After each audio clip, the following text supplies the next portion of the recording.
if you like betting on golf, but everyone that you back misses the cut. Get some experts involved with all the stats and the tips and so much more, 'cause it's the golf betting system, the golf betting system, it's the golf betting system podcast.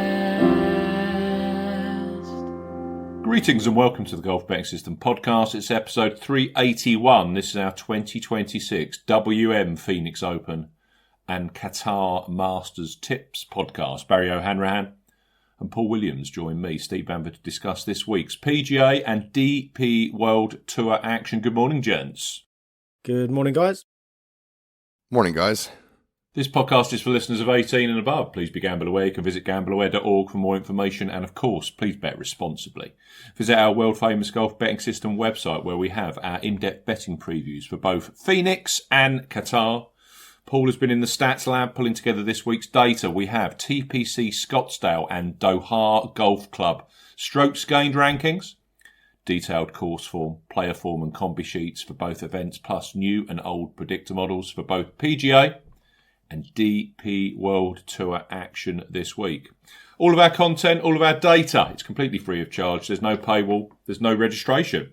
On X, Barry is at A Good Talk Golf, Paul is at Golf Betting, I am at Bamford Golf. We're also on Bluesky.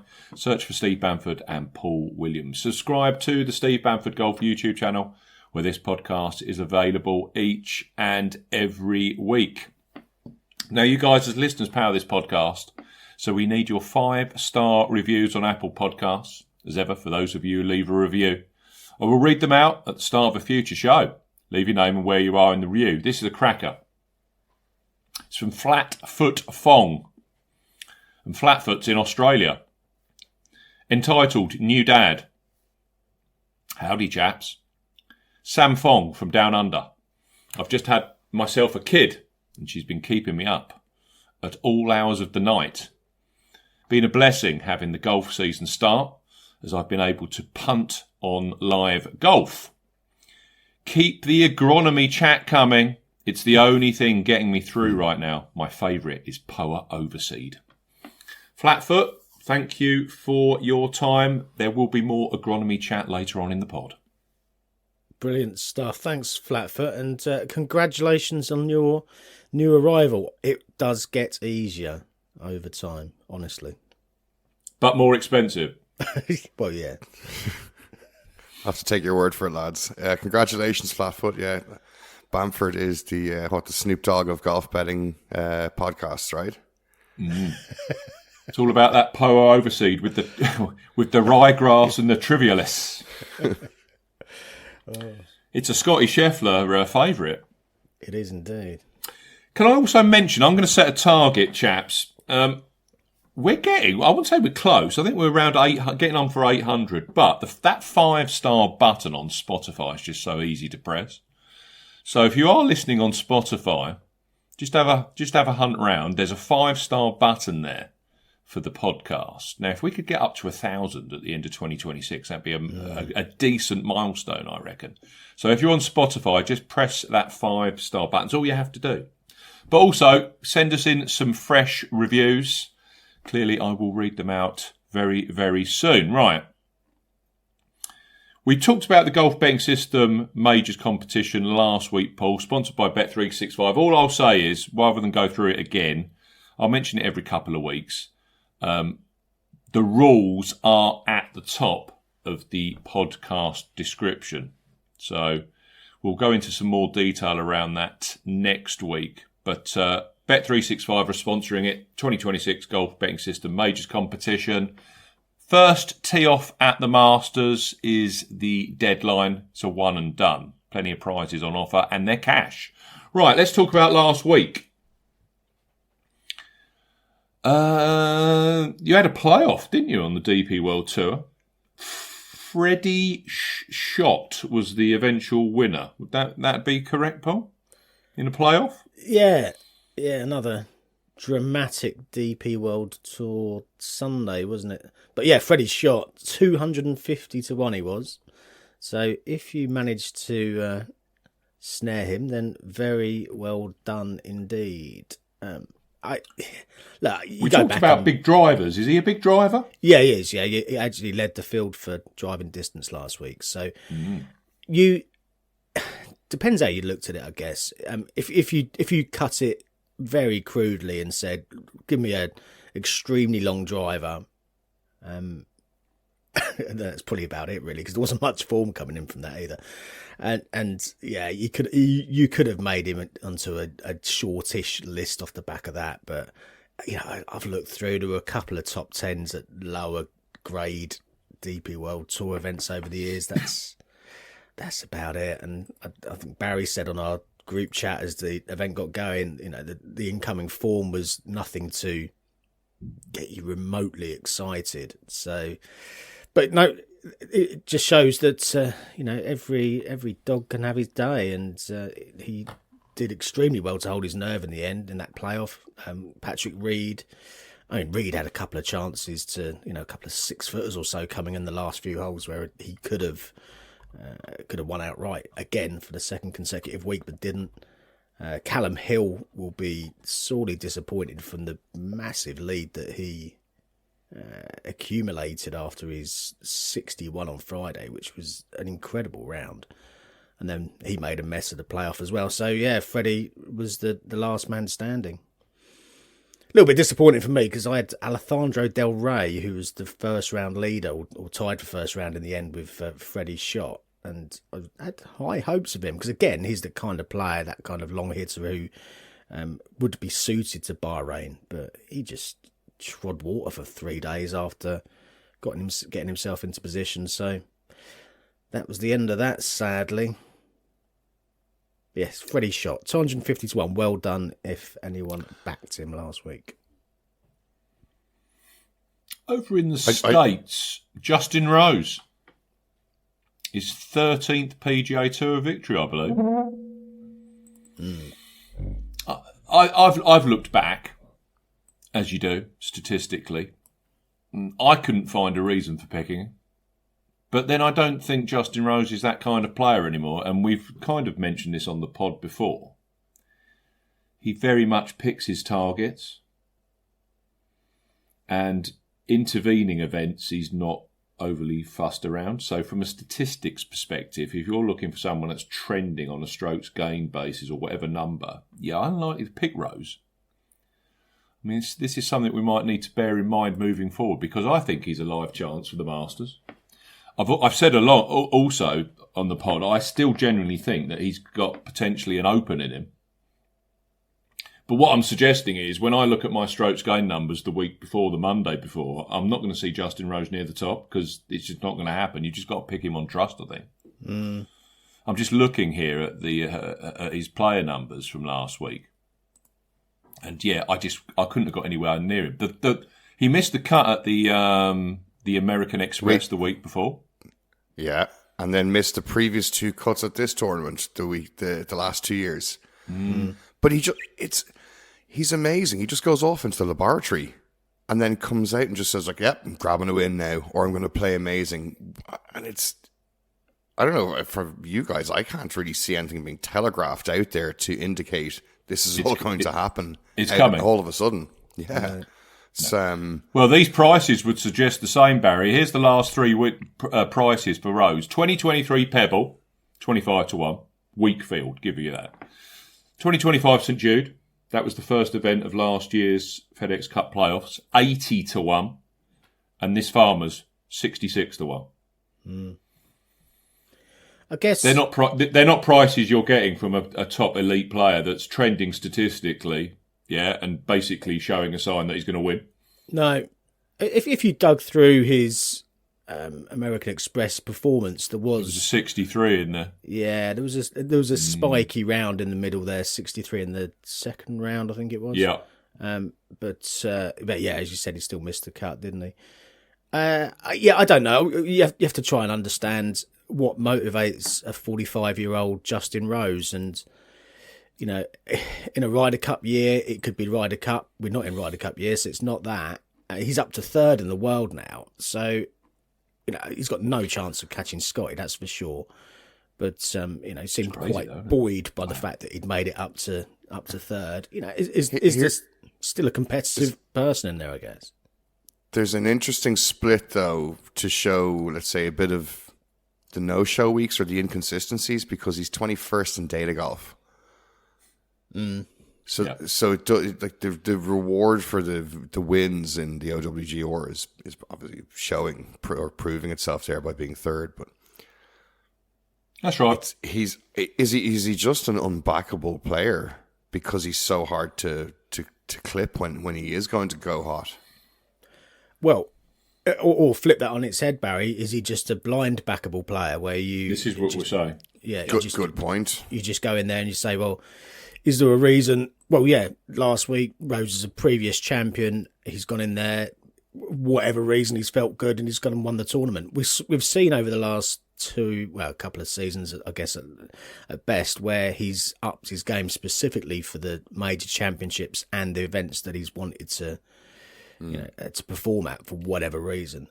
It's just you're second guessing as to whether that's the right week or not. But even last week, going into that, I think he was 10th in the world heading into last week. So if you'd have just crudely ranked the entire field by world ranking, and then Who's the biggest price? yeah, It'd have been Justin Rose. look to see if there was any conceived, or perceived value, then you'd have probably stuck out there. So you're constantly chasing your tail in this game because you can post-analyse and post-rationalise the reasons why you could and should have got to a player. But had he missed the cut, it wouldn't have batted an eyelid, really. That's the easiest thing about golf punting, is figuring out how you should have picked the winner in the post-mortem on the Monday morning review. So, that's the game. His last 3 wins on the PGA Tour: Colonial Country Club, Torrey Pines, Pebble Beach, TPC Southwind, Torrey Pines. And he won this exactly the same as he won it when he was world number 1 in 2019. He basically just blitzed the first 2 rounds, built up a 6-shot lead, and you just know he's going to win. Very, very professionally done. I don't know if he's the sort that will go well 2 outings on the trot with Pebble Beach in mind next week. First signature event. Yeah. Clearly he likes it there. He won there in 23. So that's going to be on punters' minds. I don't want to rush you this like we did last week, Paul. So anything else to mention from last week? Should we move on to this week's tournaments? No, I think we're all good. Yeah, just hope for a slight change of luck. Although, well done for getting Jake Knapp into your into the paying places in the end. You had a fair few players who were kind of dotted around the peripheries of the each way places all the way through Sunday. Nikolai. Yeah. It'd have been cruel to get nothing. I think I had 2 in the last 4 groups on Sunday, or it was 2 in the last 3, something like that. Sahith jumped up there for me, got into the places. He did, yeah. Well done. I take it you're on him again this week, Barry, but I'm jumping here. I'm jumping. I mean, maybe, ride the hot hand. Oh, sorry, or something. We'll figure it out. I've gone on to the basis that you've actually thought about this before we started recording the podcast, so I apologise for that. If I start to, that's majors only. Yeah. Right, okay. So Waste Management, although they're now calling it the WM Phoenix Open. For regulars, this is clearly we don't need to paint much of a picture here, but this is the content you're going to get all this week on your social media accounts. You're going to get the thousands of fans standing behind a line at 4 a.m, all floodlit, pitch dark, and they all start sprinting to the 16th stadium hole. It's a great fun event. I mean, I love it. I'd like to see more events like this. I think golf would be far more popular if they did more events like this rather than people clapping triple bogeys at Wentworth, which is what we tend to get over here. But stadium course, TPC Scottsdale in Arizona. It's a Tom Weisskopf design. I classify it as desert. There's a surprise. Mid-score, I reckon around about 20 under wins this, maybe 21. Depends how spicy they make the greens, which I was slightly disappointed last week, Barry, at Torrey Pines. I was expecting something less receptive on the greens, but we didn't get it. A little bit similar vibe. The commentators kept trying to pump it up. They're like, oh, they're making it sound like a cart path. I was like, stop gaslighting us, please. I didn't see a lot of that with balls just stopping with wedges. I think that was a bit of, they seem more than responsive enough to me. This week, altitude golf we're dealing with, and it's a short golf course. I mean, it's 7,261 yards. It's a par 71, and it's at altitude. So really, it's playing kind of 6.6, 6.7, something like that. So this is not a long golf course at all. It's also a wide golf course. From the greenkeepers sheet this week that came through yesterday, we're dealing with a course here that's got 38-yard wide fairways. Now, compare that to Torrey Pines last week on the south course that's 7,800 yards. They were 24 to 27. So we're actually dealing with a course that's got 10-yard wider fairways, and it's like 1,000 yards shorter. Compare and contrast, really.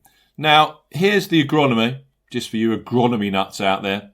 Fairways, Bermuda grass with perennial rye and fine fescue. The rough's exactly the same, 2 inches in length. It never gets juicy here because they don't get a lot of rain, simple as that. Greens, 7,069 square feet. They're pretty chunky. Tiff Eagle Bermuda, but overseeded with Poa trivialis and bent grass. I think there's a little bit of rye in there as well, actually. So you've got Poa, rye and bent. Very exotic mix, which you don't tend to get on many courses. So that's where we're at in terms of the agronomy. Winning scores here. Dietrich won this last year, now at Liv. He won this at a 24 under par, which is pretty mad. Because I believe he won by 7 or was it 8? I think the next on was 17 under. So that's domination. I mean, it's normally a close finish here. Yeah, he won at 24 under par. Berger and Michael Kim were then at 17 under. So that's a dominant performance from Thomas Dietrich, who took his PGA Tour maiden victory. Before that, Nick Taylor, 21 under. That's kind of think where we're going to be. 2023, Scotty Scheffler. 2022, Scotty Scheffler. 2021, Brooks Koepka. 2020, this is when he was good, Webb Simpson. 2019, Ricky Fowler. And I'll go back to 2018 just because clearly he's a friend of the podcast, certainly a friend of Barry's, Gary Woodland. He won at 18 under. So desert golf, conditions this week, pretty perfect. Warmer than last year, calmer than last year. The only defence I can really see would be the speed of the greens. They've actually had more rain on the build-up to this than they normally do. So yeah, maybe that 22, 23 under par's kind of where we need to be aiming at. It does seem the kind of track that can separate a little like Rose did last year. You might be able to see where I'm heading here. You know, talking about separation and the players in the field. It's a rare betting market, Paul, that you get a favourite that's 11 to 4. And the next player in the betting market is 20 to 1 or 22 to 1. Yeah, it's and being backed in quite heavily overnight, from what I can see. There's who's Scotty? Yeah, Scotty's just I mean, you've got. I don't know. You've got 23 to 10 with Bet365. I'm just looking at the general market. Cam Young, Siwoo Kim. I mean, Siwoo Kim is piling up these top 10 finishes, top 5s, isn't he? You just look at his history, though. He doesn't tend to win from there. He'll win from something like 39th or a miscut. Xander's playing. He missed the cut last week. Cam Young. I think he's had a top 5 here in the past. And then you've got your perennial Phoenix 2-time winner Hideki Matsuyama. McNeely, I mean, by the time we get to McNeely, and we talked about this last week on the pod about him staring down Scotty Scheffler, Maverick McNeely, good luck with that. 33-1. McNeely, Sam Burns, Ben Griffin. So it's just... I've done this before. I've just gone insurance policy, Scotty Scheffler to win this. The number that grabbed me, Paul, is on your fantastic Scottsdale analysis, available via the homepage for listeners, golfbettingsystem.co.uk. Scotty Scheffler at TPC Scottsdale, 22 rounds. He averages 2.6 strokes gained per round. Now, to put that into context, Xander sits second in the ranking. He's at 2.3. And then we're down to anyone that's got more than 4 rounds. So Hideki Matsuyama, he averages 1.81 strokes gained per round. Yeah. So by my crude maths, that's almost 3/4 of a point per round. That Scotty Scheffler is better than the third best player around here. That's madness, but that's Scotty Scheffler. Yeah, it is. And we touched on it last week, where if you get a tournament where the conditions are, or conditions contain less variables, and you're going to get that this week. It's you've described it, or do describe it as playing golf in a dome, and it's almost that level. And when there's nothing else there to really influence whether a player plays well or not, and take some of the oddities that can occur in golf out of the equation, then Scotty just comes to the fore. I can see why you've backed him. I can see why he is continuing to being backed this morning. And as a punter, you've got the dilemma as to whether you go down that route and just be done with it, or whether you try and find a market that either excludes Scotty or some other way of playing it this week. This was the other thing that grabbed me. So I looked at your fantastic strokes gain stats for TPC Scottsdale, but also he's currently 3-1 to win the Masters. And lots of operators out there are shorter than 3-1. You're just like, wow. It's just crazy, really. That's right. Also, scarily, just looking at my strokes gain rankings over the last 8 events, the number that really grabbed me, he's ranked second in this field for putting. And that's the weakness. Yeah, allegedly. So anyway, that's Scheffler. He's done. He's in. I got 9-4. Was it, Paul? I got better than that, didn't I? In the end? 12-5. You got an enhanced 12 to price 5, from memory. Yeah. Which I think is the price I got on him at the BMW in a 70-man field.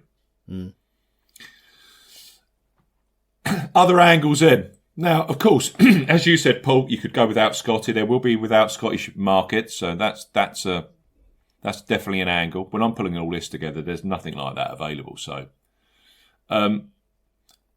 other players I'm looking for here, there seems to be something around world ranking in the sort of 11 to 15 zone. A lot of winners here, either at that kind of position or around the sort of 50s, fighting for Masters places, that kind of spot.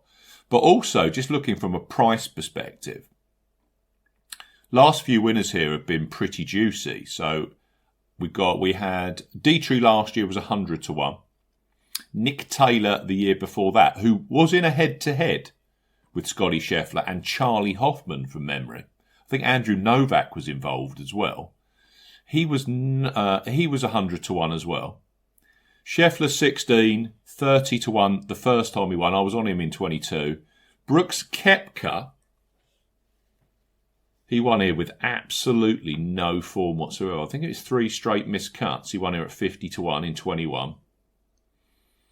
So 50-1, 100-1 and 100-1 surrounding Scotty Scheffler there in terms of winning prices. So there could be a chance here if you go deeper into the field, in my opinion. And don't forget, I mentioned this last week, Rose added to this trend of quite juicy winners since the Wyndham. 66-1, 80-1, 80-1. Brennan 125, Schenk 125, Falamaki 66. Got her up 50s, Rose 66s. So they're the price points that have been winning on the PGA Tour, apart from Scheffler 9-1 favourite and 11-4 favourite, Schauffele 10-1 favourite, Ben Griffin 12-1 joint favourite. That's your winners since August in full field events. Right. I've therefore gone for a mixture. I'll start with my first and I'll come to you guys where you're pitching your 10. Wasn't overly enamoured with the price, but you know me, I love 8 places each way. That's what I stick to. Bet 365 each way extra. I took 1.5 points each way. On Harris English, the numbers that grabbed me last week, he was 8th for off the tee, 6th for approach, 13th for tee to green, and it was his driving. He was 4th for driving accuracy and 12th for total driving. 7th for ball striking. And English, when you look at his record, he is a guy that can win on the tour. 5 PGA Tour victories. 2 of them on the West Coast swing. He's not immune to winning on Bermuda grass. A couple on Bermuda. I remember him winning Kapalua starting a season a few years ago. So I took English, 33-1, bet 365. He's in reasonable nick. Top 25 of my current form metric.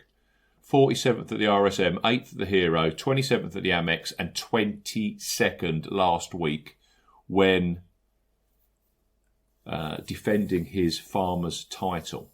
So I think he's in good nick. He's had a 9th, a 3rd, and last time he was here, 17th last year at Scottsdale. Right, I'm out to 55s then. So, Paul, are you shorter than 55s on anybody? Yeah, I've only actually backed 2 so far this week. It's a bit of a smelly week, isn't it, with Scotty there? Because you've got to decide what to do.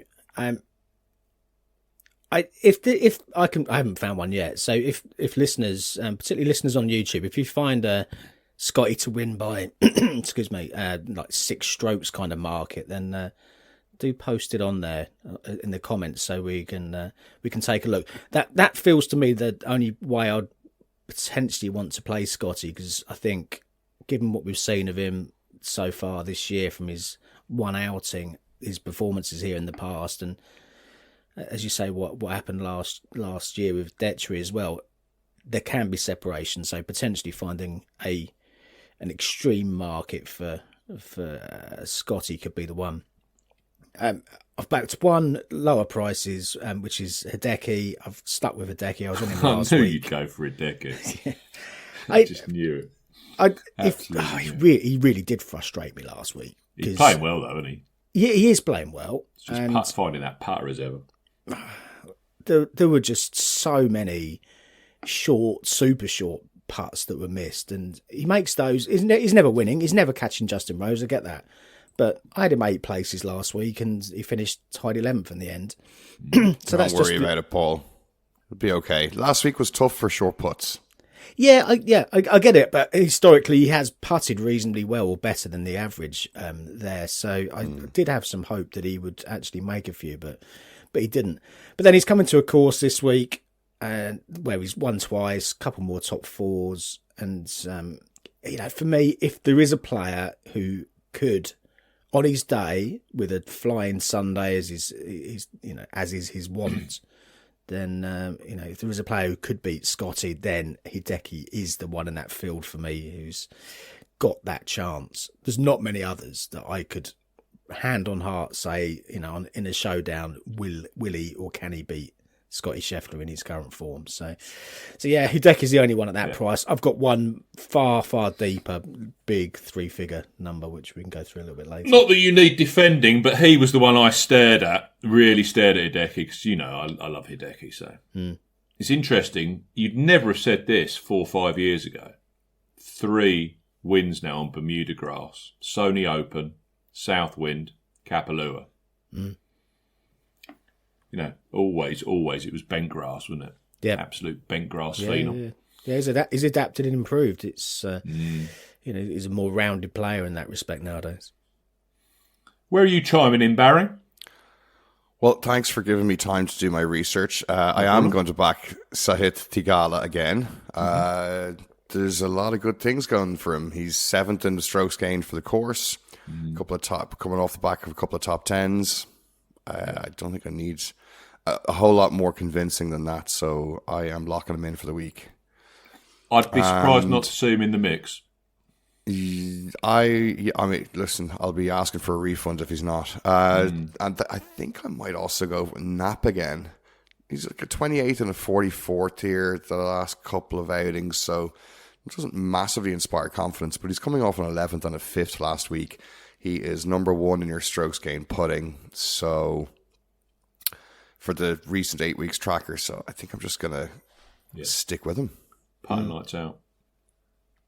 You do, just to go into this, you do need a decent putter this week. I'm just looking at the strokes gained analysis here. From Koepka through to Dietrich. 61% tee to green. 39% strokes gained putting. That's the kind of split we saw at Torrey Pines. It's slightly more than the split of the Amex and a hell of a lot more than what we saw at the Sony Open. I mean, you've got 3, 6.5, 4.2. Nick Taylor won with 9 points, 9 points, or 9 strokes putting. That's mad. And so did Dietrich, 8.4. So yeah, hot putters here. Your Jordan Spieth sorts that can make big 30-footers.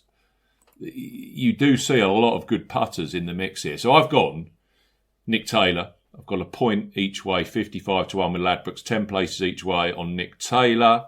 Second here, 1 here in the last 3 years.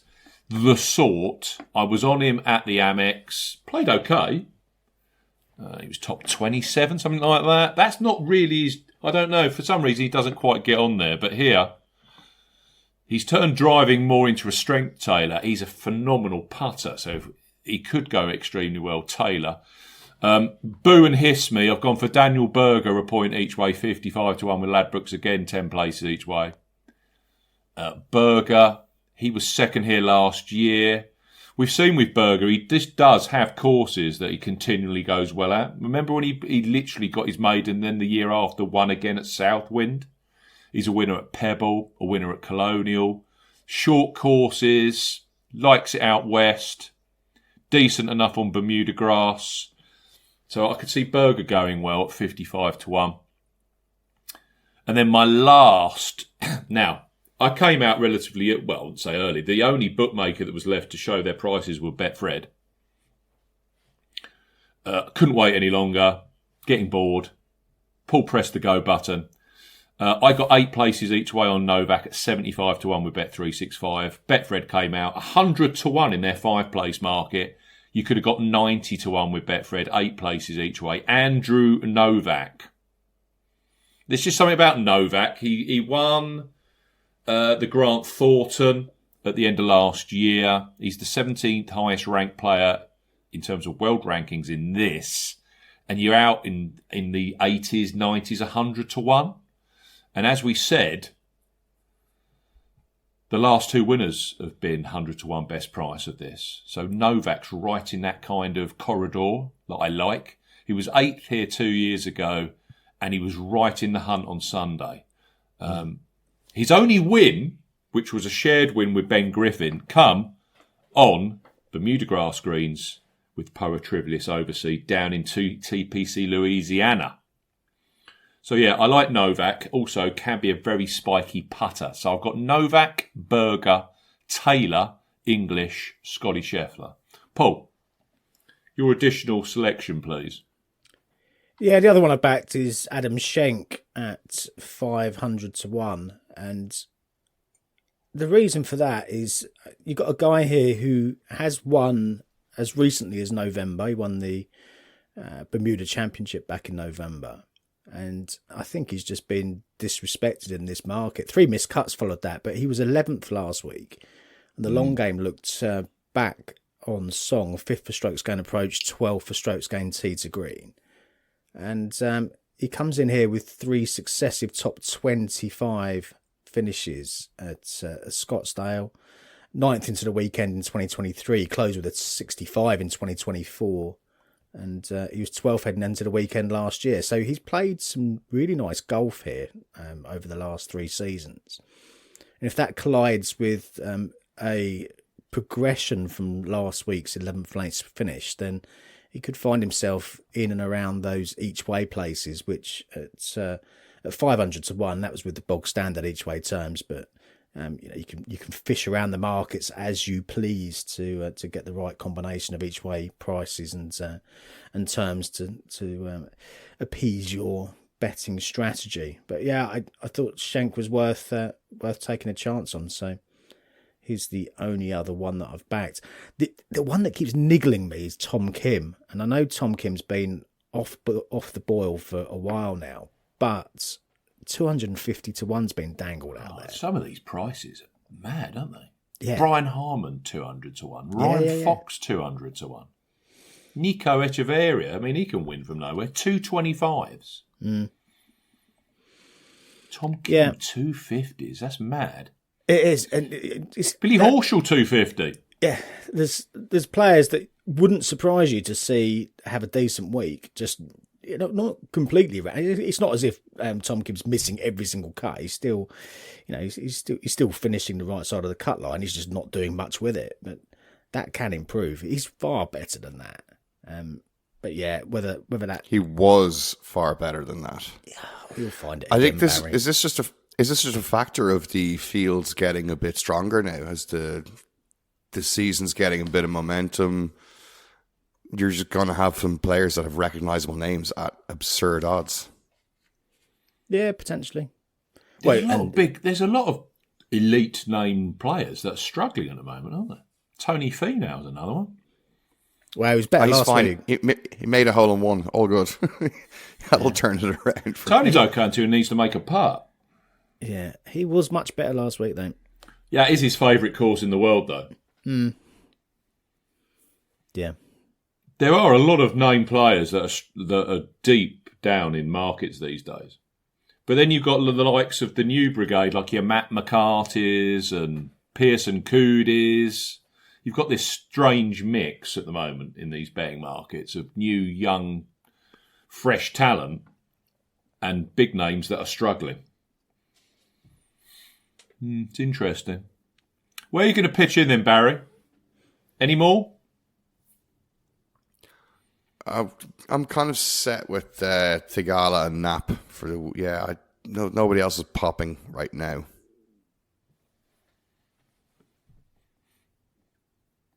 Oh, I always try and find that big price 200. Are we confirmed that Max Homer's broken? Because I did see your WhatsApp message. He does appear broken, doesn't he? I didn't say broken, just say he's not fully mended yet. No, he's not mending. Is he mending at all, or?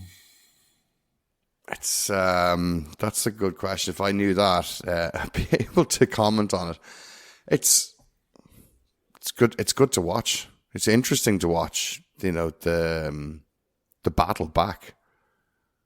It's kind of not quite Stenson levels, but his game fell off quite significantly, and he came back and ended up winning the Open. But it's that makes it more interesting and intriguing as a viewer to watch somebody who had just had so much success so long, in the not too distant past.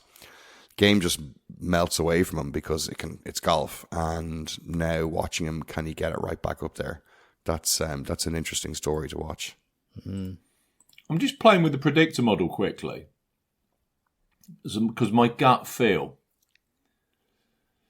I keep seeing Johnny Kiefer just absolutely pounding greens. And this is the golf course of any where greens in regulation is king. So Johnny Kiefer sitting there at, where are we seeing him? Why did he get struck off your list? Because he's 51st in the OWGR, Steve. Well, no experience of the course, rookie. But this is why I'm highlighting him. I mean, I'm seeing him here at prices. You can get him 8 places each way with someone like Betfred at 110 to 1. You could probably get him at 125's 8 places with Bet365, their each way extra facility. But at a golf course where greens in regulation is critical, this guy literally pounds greens. When he gets on the greens, he doesn't make many putts, but he's a talented sort, clearly. He's already in the Augusta field just from his Corn Ferry exploits, isn't he, from last year? He's that kind of player. But I would not be surprised to see Johnny Kiefer appear near the top page of a leaderboard at some point. Mm-hmm. Right. Let's move on to Qatar, Paul. We seem to be commercial bankless this year, so the Qatar Masters, take it away. Yeah, I did notice that as well. It's they had sponsored the Qatar Masters for years, didn't they? Commercial Bank, but it appears to have dropped off the sponsorship. So yes, perhaps they've run out of money or something.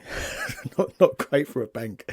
Anyway, final week in the Middle East this week until much later in the season, as we know, with the season-ending playoffs when we go to Abu Dhabi and then to the Earth Course. Now, most of the Bahrain field from last week have hung around for another week, so it's very similar. It's almost a carbon copy betting market to last week that we're being presented with. Jaden Shaper is the marginal favourite, depends how you or where you place your bets, but overall marginal favourite at 12-1. Daniel Hillier, there's a little bit of 14s. Angel Ayora 16-1. Backed him last week, and his putting was even worse than Hideki's, so he's on a leave alone list for the time being. Ayora. Patrick Reed 16-1. Patrick Reed, as I say, could have won two back to back DP World Tour events to celebrate his move away from Live, and he's going to be a force to be reckoned with on the DP World Tour this year. If he carries on playing, which is what he's said he intends to do. 16-1, Patrick Reed. Matt Wallace 22-1. Oliver Lindell 28-1 and 33-1 bar those players. Now, it is a regular DP World Tour event, so we're getting regular DP World Tour each way terms. So that means 7 places each way from Coral and Ladbrokes, and some extended markets if you dig through, available from both Betfred and Bet365, but certainly not the standard each way terms that we get treated to on the PGA Tour, should I say. So do shop about. There's plenty to dig into if you go to some of the extended markets, say, particularly with Fred and with 365. Now, the venue, we are at the Doha Golf Club in Qatar. We've been coming here since 1998, with the exception of 2020 and 2021. Now, those two events were played at Education City. So if you're using the stats pages on the site this week, the combi stats or the event stats, then do take note of those 2 years. It is noted on the page. There's plenty of history to work with nonetheless, so lots to get your teeth into this week in terms of Doha history. It's a 7,508 yard par 72, typically exposed desert course. Conventional layout with four par fives and a drivable par 4. That's the 16th hole. Now, for me, the par 3s tend to be the toughest part of the course, which kind of gives us a little bit of a clue as to the type of player that can go well here in terms of iron play. Paspalum grass has been used on the greens again this week, as per last week in Bahrain. So those who putted well last week may enjoy this week too, hence the reason why I won't be back in Angel Ayora this week. Now, in terms of winners, if we go back, well, let's start with those two events at Education City, just for context. They were won by Jorge Campillo at 125-1 back in 2020, and then Antoine Rosner at 22s the year after. So since 2022, we've been back here at Doha. Ewan Ferguson 150-1, Sami Välimäki 80-1. 2024 was Rikuya Hoshino at 45s, and then last year was Haotong Lee at 50-1. Now, Haotong isn't defending this week because he is out in the US nowadays, plying his trade over on the PGA Tour. So one of those rare weeks where we don't have a defending champion on either of the events. But that's where we are. Haotong Lee 50-1. Yeah, I do remember that being quite a sore one last year because I do have backed Haotong Lee an awful lot. So to have missed him last year was a little galling from memory. Winning scores 16 under last year, 14 under, 18 under the last three, and then 7 under for Ewan Ferguson back in 2022. So that does show you that when the wind blows round here, it can be a tough test. It almost turns into a links-like test, actually. And there are often good form lines you can draw between the links tests on the DP World Tour and Qatar. Certainly, when I do my analysis for the likes of the Scottish Open and the Open Championship later in the year, I do have more than a cursory glance at the results of the Qatar Masters just to see who went well, because that can be a little bit of an indication as to who might perform. Now, in terms of wind this year, well, we've got a breezy Thursday, 10 to 15 miles an hour standard, gusting to 20, maybe a little bit above. So I suspect Thursday will be reasonably challenging. There's a hint of a breeze on Sunday, but other than that, it's quite placid. So if I'm going to pin, again, a number on the winning score, I suspect it will be towards the top end of those numbers I read through. So somewhere in the 16 to 18 under region would be where I'd pitch my tent, I think, this week. Statistically, a bit of length of the tee doesn't hurt here. Generally, a good all-round game is the order of the day. Maybe a slight bias towards hitting greens and scrambling. Birdies aren't that easy to come by here. The par fives, yes, I get that. The short par four, 16th. But other than that, the rest of the course is quite challenging. So you need to make birdies as and when is possible, and then just hang on with some good scrambling when greens are missed on the rest of the course. So bogey avoidance isn't a bad shout either.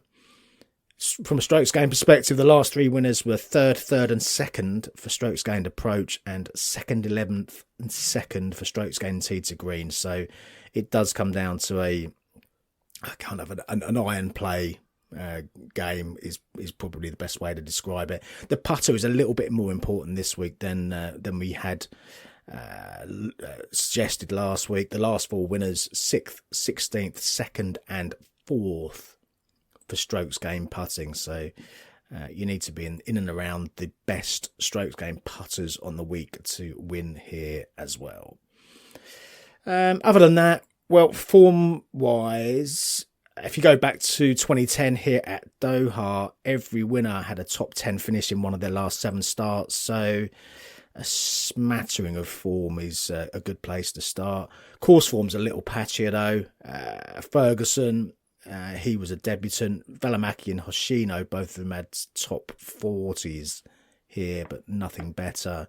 Haotong Lee had missed the cut on his previous attempts at Doha and then finished 16th the year before. So had evidently got his head around it a little bit before winning last year. To balance that, you've got the likes of Brandon Grace and Sergio Garcia, who did have really strong records here prior to winning. So a bit of a mixed bag. Good to see. I'm not sure that's the sentiment I want to get across, but it was interesting to see Sergio Garcia in the mix last week, actually. Bahrain. So for those of you who do bet on live golf, perhaps one to keep an eye on compatible courses. Steve, you're going to start suggesting he's going to be a live runner for the Masters again before we know it. I think he might be in my Adam Scott never back at a major bucket. So, oh, don't blame him. I've backed 4 this week. I've got 3 at mid prices and a longer one. So let me go through the mids, and I'll bring you boys in, and then we'll finish off with the long price. Now, as I mentioned earlier, the winners tend to come from the mid pack or deeper here. That's certainly borne out by the winning prices in previous years at both venues, actually. Now, I've swerved the top of the market, and the first one that I have backed is Grant Forest at 40-1. Now, Doha does have some links-like qualities, as I've suggested, and Forest is great on that sort of terrain. He won for us back at the Nexo Championship in the summer at Trump Aberdeen. That was really impressive that week. He also won at Fairmont St Andrews before that for his breakthrough maiden title on the DP World Tour. So he's got some form on linksy courses. He's made 3 of 4 cuts here. Without contending, but he comes into this with some decent form. He was 9th to halfway the Dubai Invitational, 12th after day 1 at the Emirates for the Dubai Desert Classic, and then he was 7th overall last week in Bahrain, and that included a double bogey on the last. Now, if he flips out on its head and gets a birdie at the last, and that gets him into a playoff, that's how close Grant Forest was last week. 5th for strokes gained off the tee, 9th for tee to green, 2nd for greens in regulation, which I think is key coming into this. He also led the field for par 3 scoring last week, which is a big tick in the box from my perspective going into the tough par 3 here at Doha. Got a really good chance, I think, Grant Forest, and I was pleased to see him in that kind of mid-pack section below the favourites this week in the betting. So quite happy to go with Grant Forest. Same price, I've also backed Jorge Campillo, who won this title at Education City back in 2020, as I mentioned a few moments ago. That was the second of his 3 titles so far on tour, so he's well capable of getting over the line. Great record here at Doha too. He was 2nd before the event moved to Education City, and then lost a playoff here in 2023. He was 5th in 2024 before he jetted off to use his PGA Tour card that he'd won from his performances back in 2023. So he evidently enjoys his visits to this part of the world, whether it's Doha or Education City, just Qatar in general by the looks of it. And playing some decent stuff too. Solid form to end 2025. He was 23rd in both the Nedbank and the Alfred Dunhill Championship before Christmas, and then 19th at the Dubai Desert Classic and 16th last week in Bahrain. And in both instances, he was far closer heading into the final round. He hasn't quite found that Sunday round to finish off and get a really lofty finish over the last few starts. Perhaps that changes now that he's back in Qatar and in a part of the world where he's excelled in the past. Now, the other one I've backed a little bit deeper is Nathan Kimsey at 85-1. He's got progressive form coming into this. 32nd at the Alfred Dunhill, 25th in Mauritius, and 9th last week in Bahrain. And that effort last week, that came after an opening round of 72. He was 81st, I think, heading into the second day. So he really was battling to make the cut. Went on to shoot 65, 69, 69. That was the 3rd best 54-hole scoring record on display behind just Patrick Reed and Sergio Garcia. So up there for his final 3 rounds for sure. Couple of wins on the Challenge Tour, including the Grand Final in 2022. He had a chance to earn himself a PGA Tour card, you may recall, back in 2023. He lost a playoff at the Barbasol Championship when it was co-sanctioned with the PGA Tour. Lost to Vincent Norman. I think that was the year you were on, Norman, Steve, if I'm remembering. Vincent Norman. Yeah. And, so the guy he picked was this Nathan Kimsey that particular week. His first European Tour event, as it was back in the day, first European Tour top 10 came here at Doha back in 2017. Now, that was when he was just adjusting to life at this level, so it was quite eye-opening to see him finish top 10 because if you look at the results around it, it's just a sea of missed cuts. So something that I think he found he liked here. First time back for 9 years this week. Coming into this off the back of a top 10, I think he's got a chance, Nathan Kimsey. So yeah, backed him at 85s. Now I've got one more 400 to 1, which I'll go through in a sec. But let's bring you boys in first. See if you've got any nuggets for this week. Steve, about you, have you backed anyone this week? I've had one bet. Oliver Lindell, 30 to 1. Betfred 8 places each way. Yep. Been playing some decent stuff, Lindell, for sure. When you look at the strokes gained numbers you pulled together for Doha, he's ranking. I know he's played there once. He's ranking first for approach, 5th for tee to green, and 6th in the field for ball striking. Couldn't putt. And it's just interesting with Lindell. If you look at his recent appearances, i.e., Dubai Desert, and Bahrain, he's actually putted positively across all 3 of those. So you're just hoping that the putter stays good and that he can show a liking to the course like he did on debut. So yeah, Oliver Lindell, he's a progressive sort, isn't he?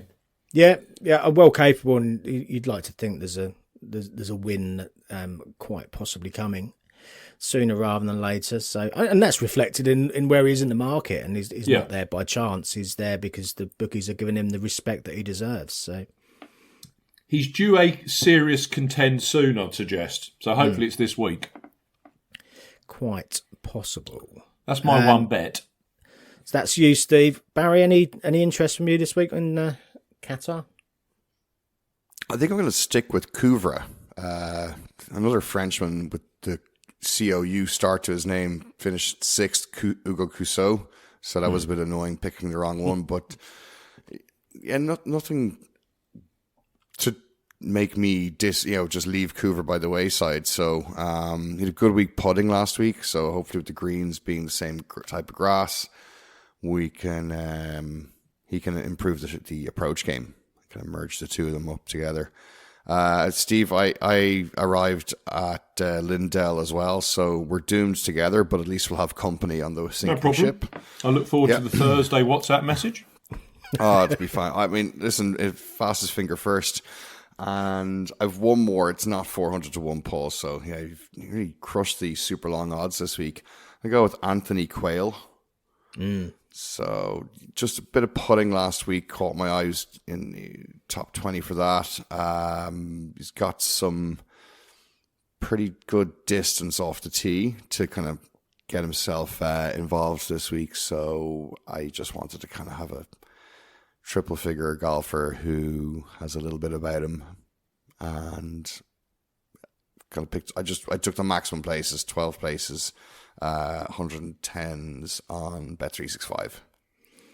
Yeah, interesting with Quayle because he not particularly this week, but certainly popped up in my analysis last week, and I can't say I was particularly close to picking him, but certainly caught the eye on a few bits. So yeah, interesting to see how he goes, and another one that could be followed as we get further into the season.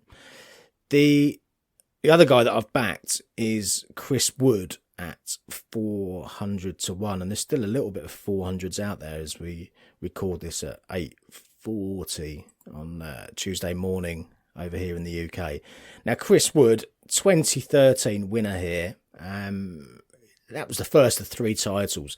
I'm sure you remember he won the BMW PGA Championship in 2016 at Wentworth, which was a huge victory for him. But he was quite the player back in the day.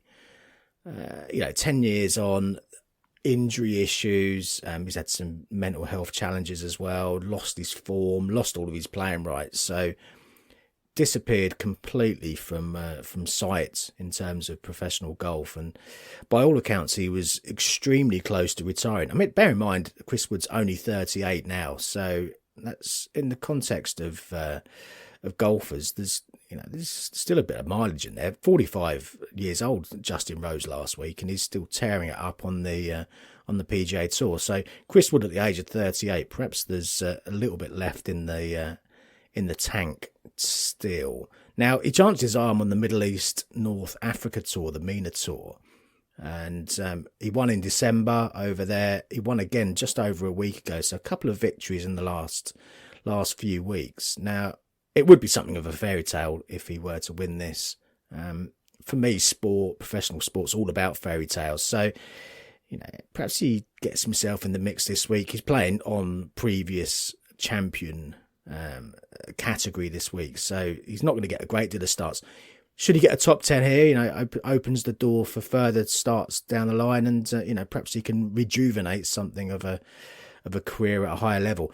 Those victories recently have got to be taken into context because, yes, they're on the Middle East tour, which is a fair few rungs down from this. But success breeds confidence, and with confidence, you can find players will just pop up, particularly on an event and a course where he's previously won back in the day. So Chris Wood 400-1, and happy to see how he goes, happy to pay to find out from an each way perspective if he can rekindle some of that old magic. We shall see. So Chris Wood, Nathan Kimsey, Jorge Campillo and Grant Forrest are my 4 this week in Qatar. And that's me, Stephen. I think that's us. I hope your bets go well, champs. Yeah, best luck, boys. You too, boys. Best of luck to listeners. If you've made it this far and you're listening, watching on YouTube, please hit that like button. Drop us a comment. That helps the algorithm. Also, 5-star button on Spotify. That'd be fantastic. We'll be back next week. I believe we've got the first signature event on the PGA Tour of 2026, which is the AT&T Pebble Beach Pro-Am. I think you've got the week off, Paul. Is that correct? Yeah, this one of those between continents weeks by all accounts. So, yeah, we're off to South Africa for a few events the week after. But, nothing in the diary for next week. Pebble Beach it is. See you soon. If you like betting on golf, but everyone that you back misses the cut, get some experts involved with all the stats and the tips and so much more. Cause it's the golf betting system, the golf betting system, it's the golf